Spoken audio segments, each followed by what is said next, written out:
Assalamualaikum warahmatullahi wabarakatuh. Halo sahabat rumah Tafiz Arido. Bagaimana kabarnya? Semoga baik-baik saja ya di tengah pandemi yang masih melanda Indonesia. Di video kali ini kita akan ajak kalian mengenali salah satu hewan yang disebutkan dalam Al-Quran. Bahkan ia juga diabadikan sebagai nama surat loh. So, ikutin terus ya. Dan jangan lupa untuk like, comment, share, and subscribe. Lebah merupakan sekelompok besar serangga yang dikenal karena hidupnya berkelompok meskipun sebenarnya tidak semua lebah bersifat demikian. Semua lebah masuk dalam suku atau familia Apoidae, yakni ordo Hymenoptera atau serangga bersayap selaput. Di dunia terdapat kira-kira 20.000 spesies lebah dan dapat ditemukan di setiap benua kecuali Antartika. Lebah tinggal di sarang-sarang yang biasanya bisa kita jumpai di bukit-bukit, di pohon, maupun di atap rumah penduduk. Makanan lebah berasal dari nektar atau madu maupun serbuk sari bunga. Jika kita coba amati lebah, ada beberapa sifat mulia dari lebah yang dapat kita teladani loh. Lebah hanya memakan hal-hal yang baik saja. Lebah adalah pengejar prestasi yang tinggi. Lebah adalah makhluk yang rendah hati.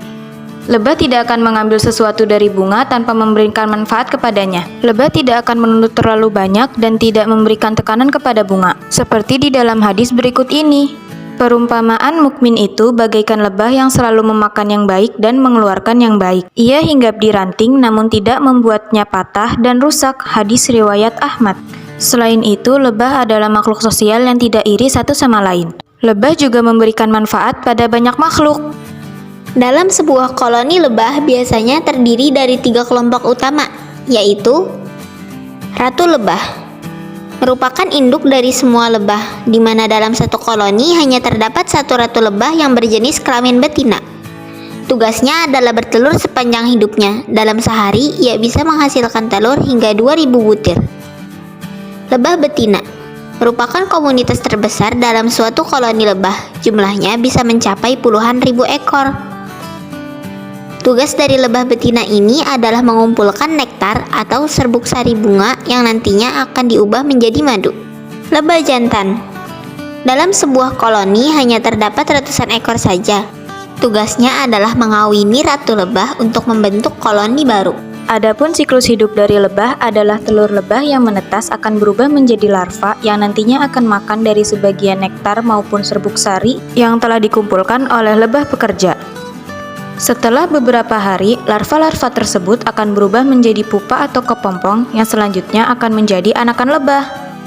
Sarang lebah atau yang biasa disebut dengan propolis merupakan resin yang dikumpulkan oleh para lebah dari kulit pepohonan, yakni bahan-bahan yang lengket dari tumbuhan yang nantinya akan digunakan sebagai penutup lubang-lubang pada sarang mereka. Kandungan dari propolis antara lain adalah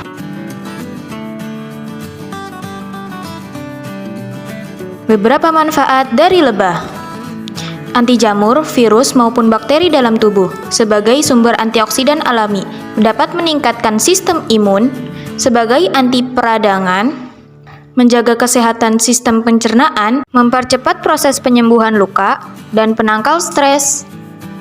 Adapun manfaat lebah: membantu proses penyerbukan pada tanaman, dan sebagai terapi kesehatan. Manfaat lebah lainnya ada pada madu. Madu berkhasiat sebagai anti alergi, sebagai sumber energi, meningkatkan memori, penekan gangguan batuk, mengatasi gangguan tidur, menghilangkan ketombe, menyembuhkan luka bakar, dan perawatan kecantikan. Macam-macam lebah di Indonesia: Apis mellifera atau lebah madu, Apis dorsata atau lebah madu raksasa, Apis florea, Apis cerana atau lebah madu Asia, Apis kosevnikovi atau lebah madu merah, Apis andenoformis atau black dwarf honeybee, Apis nuluensis atau lokal Kalimantan, Apis nigrocinta atau lokal Sulawesi, Trigona sp, Bombus sp atau lebah bumblebee, Psilocypha virginica atau lebah tukang kayu, Osmia rufa atau lebah penyendiri. Lebah ini adalah lebah yang tidak suka berkoloni. Macam-macam madu di Indonesia.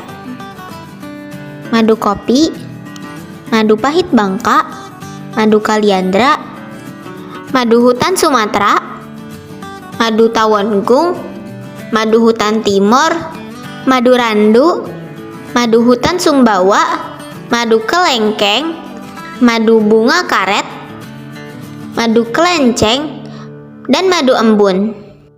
Allah Subhanahu wa Ta'ala menyebut lebah di dalam Al-Quran surat An-Nahl ayat 68 sampai 69 yang berbunyi, A'udzu billahi minasyaitonir rajim. Bismillahirrahmanirrahim. Wa auha rabbuka ilan nahli anittakhidhi minal jibali buyuta wa minasyajari wa mimma ya'rishun. Thumma kuli min kulli thamarati fasluki subula rabbiki dhulula yakhruju min butuniha syarabun mukhtalifun alwanuhu fihi shifaa'un linnas inna fi dzalika laayatul liqaumin yatafakkarun, yang artinya, dan Tuhanmu mewahyukan kepada lebah, buatlah sarang-sarang di bukit-bukit, di pohon-pohon kayu, dan di tempat-tempat yang dibikin manusia. Kemudian, makanlah dari tiap-tiap macam buah-buahan, dan tempuhlah jalan Tuhanmu yang telah dimudahkan bagimu. Dari perut lebah itu keluar minuman madu yang bermacam-macam warnanya. Di dalamnya terdapat obat yang menyembuhkan bagi manusia. Sesungguhnya pada yang demikian itu benar-benar terdapat tanda kebesaran Tuhan bagi orang-orang yang memikirkan.